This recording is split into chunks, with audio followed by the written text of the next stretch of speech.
अगर आपकी कोई मन्नत पूरी न हो रही हो या फिर तमाम प्रयासों के बावजूद आपको करियर में सफलता न मिल रही हो या व्यक्तिगत जीवन में परेशानी चल रही हो, मसलन कोई भी दिक्कत हो, तो परेशान होने के बजाय अब की सावन सोमवार का व्रत करके यहाँ बताई गई व्रत कथा का पाठ करें। मान्यता है कि सावन सोमवार के दिन अगर व्रत रखकर इस कथा का पाठ किया जाए तो जातकों की मनचाही मुराद पूरी हो जाती है। एक साहूकार था जो भगवान शिव का अनन्य भक्त था। उसके पास धन धान्य किसी भी चीज की कमी नहीं थी, लेकिन उसकी कोई संतान नहीं थी और वह इसी कामना को लेकर रोज शिव जी के मंदिर जाकर दीपक जलाता था।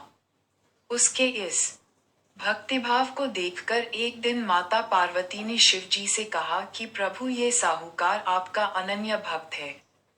इसको किसी बात का कष्ट है तो आपको उसे अवश्य दूर करना चाहिए। शिव जी बोले कि हे पार्वती, इस साहूकार के पास पुत्र नहीं है, यह इसी से दुखी रहता है। माता पार्वती कहती हैं कि हे ईश्वर, कृपा करके इसे पुत्र का वरदान दे दीजिए। तब भोलेनाथ ने कहा कि हे पार्वती, साहूकार के भाग्य में पुत्र का योग नहीं है। ऐसे में अगर इसे पुत्र प्राप्ति का वरदान मिल भी गया तो वह केवल 12 वर्ष की आयु तक ही जीवित रहेगा। ये सुनने के बाद भी माता पार्वती ने कहा कि हे प्रभु, आपको इस साहूकार को पुत्र का वर देना ही होगा, अन्यथा भक्त क्यों आपकी सेवा पूजा करेंगे। माता के बार बार कहने से भोलेनाथ ने साहूकार को पुत्र का वरदान दिया, लेकिन ये भी कहा कि वह केवल 12 वर्ष तक ही जीवित रहेगा। साहूकार यह सारी बातें सुन रहा था, इसलिए उसे न तो खुशी हुई और न ही दुख। वह पहले की ही तरह भोलेनाथ की पूजा अर्चना करता रहा। उधर सेठानी गर्भवती हुई और 9वें महीने उसे सुंदर से बालक की प्राप्ति हुई। परिवार में खूब हर्षोल्लास मनाया गया, लेकिन साहूकार पहले ही की तरह रहा और उसने बालक की 12 वर्ष की आयु का जिक्र किसी से भी नहीं किया। जब बालक 11 वर्ष की आयु हो गई तो एक दिन साहूकार की सेठानी ने बालक के विवाह के लिए कहा। तो साहूकार ने कहा कि वह अभी बालक को पढ़ने के लिए काशी जी भेजेगा। इसके बाद उसने बालक के मामा जी को बुलाया और कहा कि इसे काशी पढ़ने के लिए ले जाओ और रास्ते में जिस भी स्थान पर रुकना वहां यज्ञ करते और ब्राह्मणों को भोजन कराते हुए आगे बढ़ना। उन्होंने भी इसी तरह करते हुए जा रहे थे कि रास्ते में एक राजकुमारी का विवाह था। जिससे उसका विवाह होना था वह एक आंख से काना था। तो उसके पिता ने जब अति सुंदर साहूकार के बेटे को देखा तो उनके मन में आया कि क्यों न इसे ही घोड़ी पर बिठाकर शादी के सारे कार्य संपन्न करा लिए जाएं। तो उन्होंने मामा से बात की और कहा कि इसके बदले में वह अथाह धन देंगे, तो वह भी राजी हो गए। इसके बाद साहूकार का बेटा विवाह की बेदी पर बैठा और जब विवाह कार्य संपन्न हो गए तो जाने से पहले उसने राजकुमारी की चुंदरी के पल्ले पर लिखा कि तेरा विवाह तो मेरे साथ हुआ, लेकिन जिस राजकुमार के साथ भेजेंगे वह तो एक आंख का काना है। इसके बाद वह अपने मामा के साथ काशी के लिए चला गया। उधर जब राजकुमार ने अपनी चुनरी पर ये लिखा हुआ पाया तो उसने राजकुमार के साथ जाने से मना कर दिया। तो राजा ने भी अपनी पुत्री को बारात के साथ विदा नहीं किया। बारात वापस लौट गई। उधर मामा और भांजे काशी जी पहुंच गए थे।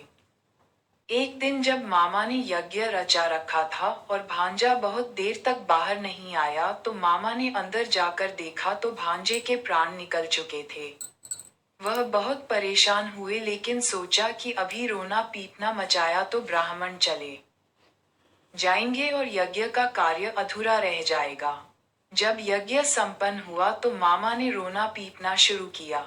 उसी समय शिव पार्वती उधर से जा रहे थे तो माता पार्वती ने शिव जी से पूछा, हे प्रभु, ये कौन रो रहा है। तभी उन्हें पता चलता है कि यह तो भोलेनाथ के आशीर्वाद से जन्मा साहूकार का पुत्र है। तब माता पार्वती कहती हैं कि हे स्वामी, इसे जीवित कर दें, अन्यथा रोते रोते इसके माता पिता के प्राण निकल जाएंगे। तब भोलेनाथ ने कहा कि हे पार्वती, इसकी आयु इतनी ही थी सो वह भोग चुका। लेकिन माँ के बार बार आग्रह करने पर भोलेनाथ ने उसे जीवित कर दिया। लड़का ओम नमः शिवाय करते हुए जी उठा और मामा भांजे दोनों ने ईश्वर को धन्यवाद दिया और अपनी नगरी की ओर लौटे। रास्ते में वही नगर पड़ा और राजकुमारी ने उन्हें पहचान लिया। तब राजा ने राजकुमारी को साहूकार के बेटे के साथ बहुत सारे धन धान्य के साथ विदा किया। धर साहूकार और उसकी पत्नी छत पर बैठे थे। उन्होंने ये प्रण कर रखा था कि यदि उनका पुत्र सकुशल न लौटा तो वह छत से कूदकर अपने प्राण त्याग देंगे। तभी लड़के के मामा ने आकर साहूकार के बेटे और बहू के आने का समाचार सुनाया, लेकिन वे नहीं माने। तो मामा ने शपथ पूर्वक कहा। तब तो दोनों को विश्वास हो गया और दोनों ने अपने बेटे बहू का स्वागत किया। उसी रात साहूकार को स्वप्न में शिवजी ने दर्शन दिया और कहा कि तुम्हारे पूजन से मैं प्रसन्न हुआ। इसी प्रकार जो भी व्यक्ति इस कथा को पढ़ेगा या सुनेगा उसके समस्त दुख दूर हो जाएंगे और मनोवांछित सभी कामनाओं की पूर्ति होगी। यदि आपको ये शिव और पार्वती की कथा पसंद आए है तो वीडियो को लाइक करें और चैनल को सब्सक्राइब करें और कमेंट में हर हर महादेव जरूर लिखें। आप सबकी मनोकामनाएं भगवान शिव पूरी करें। आप सभी का तहे दिल से धन्यवाद।